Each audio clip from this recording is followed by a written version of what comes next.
श्रीगुरुभ्यो नमः। हरिः ओम्। वागीशाद्या सुमनसः सर्वार्थानामुपक्रमे यं नत्वा कृतकृत्या स्युः तं नमामि गजाननं। गुरुर्ब्रह्मा गुरुर्विष्णुः गुरुर्देवो महेश्वरः गुरुः साक्षात् परं ब्रह्म तस्मै श्रीगुरवे नमः। आरावदु श्लोकम्। ओके। अग्निना दह्यमानस्तु अग्निना दह्यमानस्तु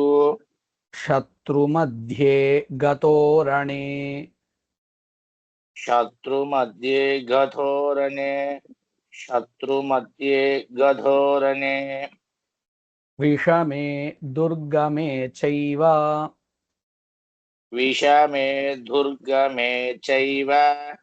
विषमे दुर्गमे चैव भयार्ताः शरणं गताः अयार्थाः शरणं गताः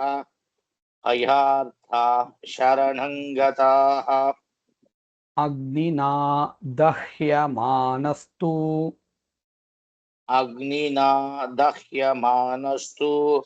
अग्निना दह्यमानस्तु शत्रुमध्ये गतो रणे शत्रुमध्ये घतोरणे அழுத்த வேண்டாம், க அழுத்த வேண்டாம். மத்தியில கூடிய தகாரத்தை அழுத்தலாம். சத்ரு மத்தியே கதோரணி शत्रुमध्ये गतोरणे விஷமே துர்கமே சைவ विषमे दुर्गमे चैव भयार्ताः शरणं गताः अयार्ताः शरणं गताः अग्निना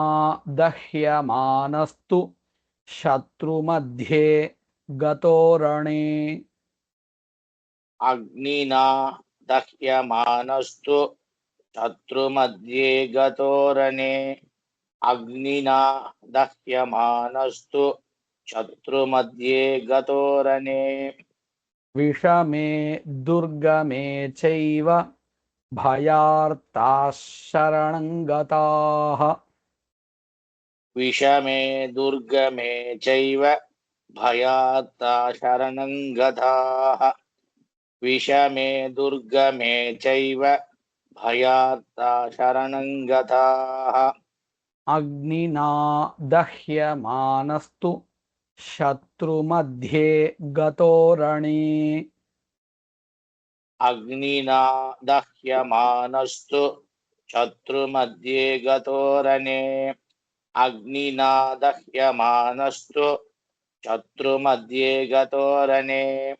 विषमे दुर्गमे चैव भयार्ताः शरणं गताः विषमे दुर्गमे चैव भयार्ता शरणं गताः विषमे दुर्गमे चैव भयार्ता शरणं गताः अग्निना दह्यमानस्तु शत्रुमध्ये गतो रणे विषमे முழுக்க சொல்லணும் தானே இப்போ? சரிதானே? விஷமே துர்கமே சைவ भयार्ता शरणं गताः अग्निना दह्यमानस्तु शत्रुमध्ये गतोरणे विषमे दुर्गमे चैव भयार्ता शरणं गताः अग्निना दह्यमानस्तु शत्रुमध्ये गतोरणे विषमे दुर्गमे चैव भयार्ता शरणं गताः அடுத்த ஸ்லோகம் சொல்றேன்.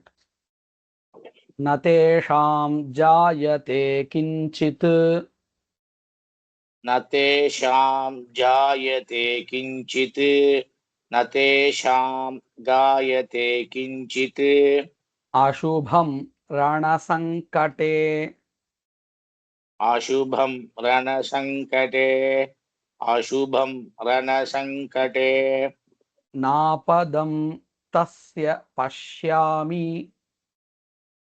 नापदं तस्य पश्यामि नापदं तस्य पश्यामि शोकदुःखभयं न हि शोकदुःखभयं न हि அந்த தகாரத்தை அழுத்த शोक வேண்டாம். ओके ओके துக்கல ககாரத்தை சொல்லலாம். து வந்து ओके அல்ப பிராணம் தான். ओके शोक दुःख भयं नहि शोक दुःख भयं न हि शोक दुःख भयं न हि न तेषां जायते किञ्चित् न तेषां जायते किञ्चित् न तेषां जायते किञ्चित् अशुभं रणसङ्कटे अशुभं रणसङ्कटे अशुभं रणसङ्कटे नापदं तस्य पश्यामि नापदं तस्य पश्यामि नापदं तस्य पश्यामि शोकदुःखभयं न हि रोगदुःखभयं न हि रोगदुःखभयं न हि நான் முழு பதம் ரெண்டு பாதங்கள் சேர்த்து சொல்றேன். न तेषां जायते किञ्चिदशुभं रणसङ्कटे न तेषां जायते किञ्चित् अशुभं रणसङ्कटे न तेषां जायते किञ्चित् अशुभं रणसङ्कटे नापदं तस्य पश्यामि शोकदुःखभयं न हि नापदं तस्य पश्यामि शोकदुःखभयं न हि नापदं तस्य पश्यामि शोकदुःखभयं न हि न तेषां जायते किञ्चिदशुभं रणसङ्कटे न तेषां जायते किञ्चिदशुभं रणसङ्कटे न तेषां जायते किञ्चिदशुभं रणसङ्कटे नापदं तस्य पश्यामि शोकदुःखभयं न हि नापदं तस्य पश्यामि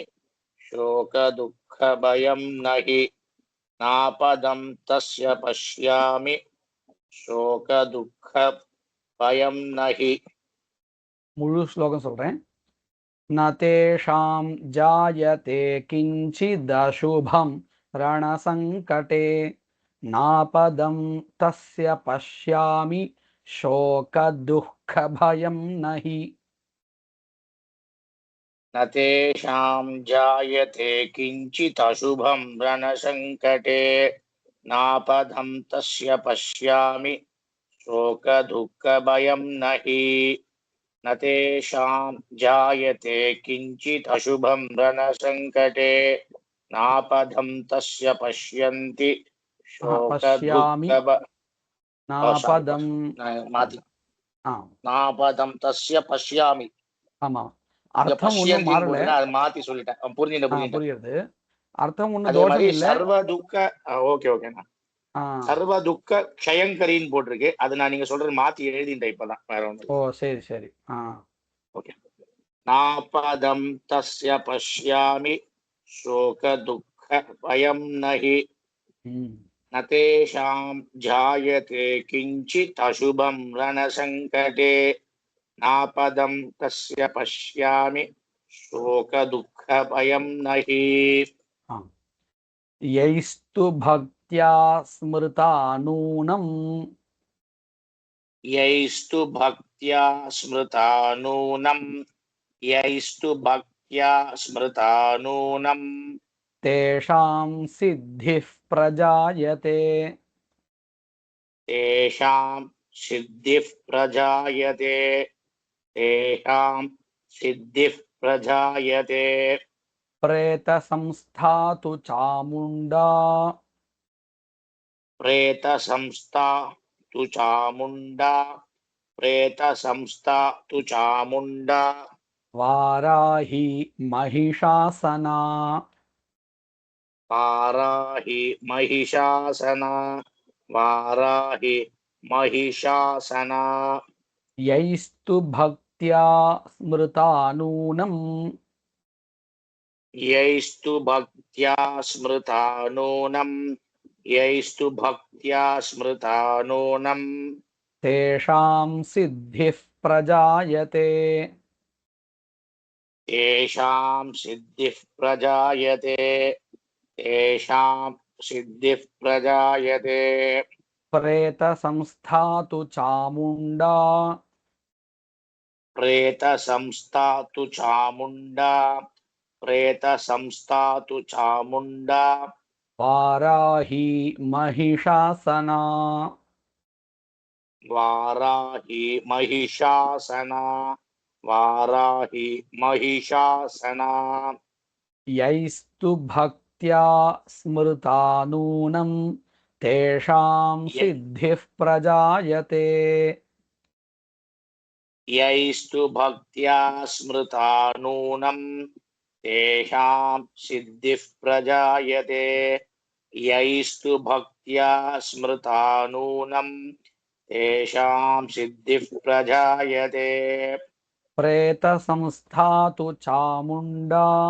वाराही महिषासना प्रेतसंस्था तु चामुण्डा वाराहि महिषासना प्रेतसंस्था तु चामुण्डा वाराहि महिषासना यैस्तु भक्त्या स्मृता नूनम् तेषां सिद्धिः प्रजायते यैस्तु भक्त्या स्मृता नूनम् तेषां सिद्धिः प्रजायते यैस्तु भक्त्या स्मृता नूनम् तेषां सिद्धिः प्रजायते प्रेतसंस्था तु चामुण्डा वाराही महिषासना प्रेतसंस्था तु चामुण्डा वाराहि महिषासना प्रेतसंस्था तु चामुण्डा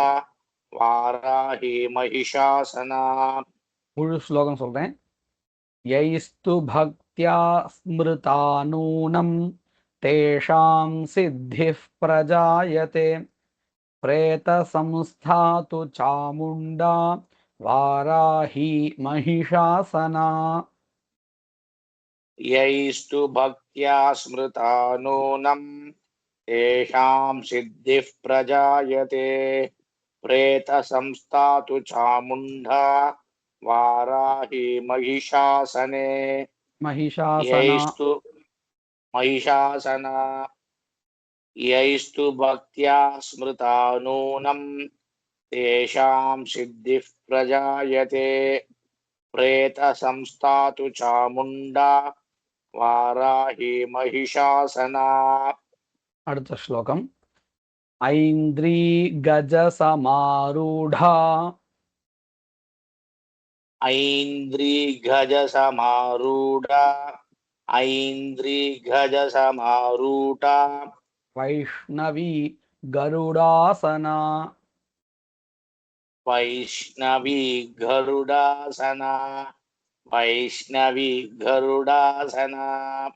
माहेश्वरी वृषारूढा माहेश्वरी वृषारूढा माहेश्वरी वृषारूढा कौमारी शिखिवाहना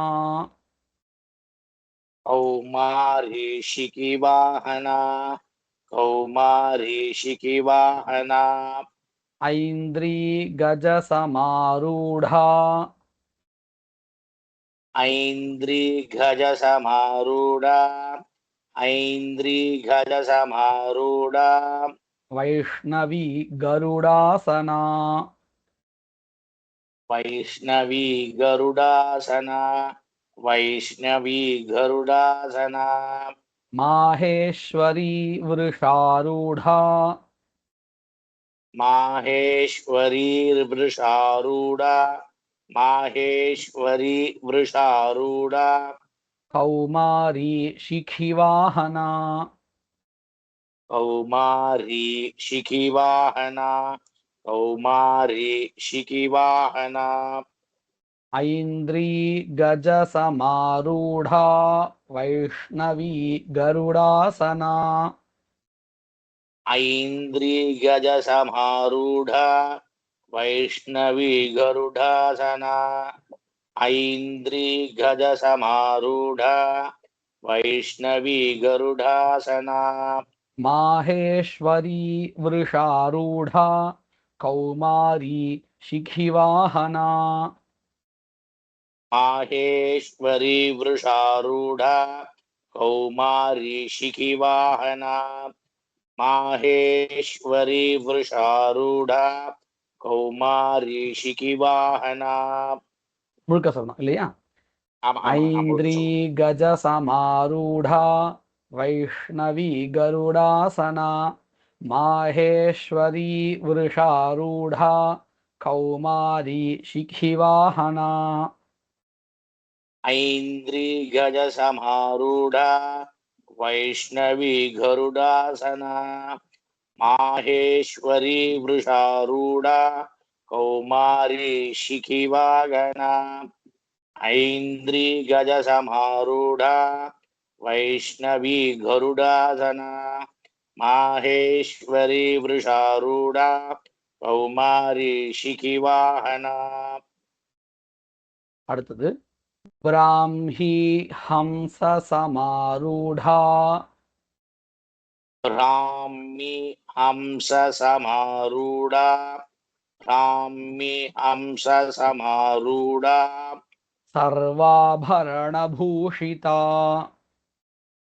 सर्वाभरण भूषिता सर्वाभरण भूषिता नानाभरण शोभाढ्या नानाभरण शोभाढ्या नानाभरण शोभाढ्या नानारत्नोपशोभिताः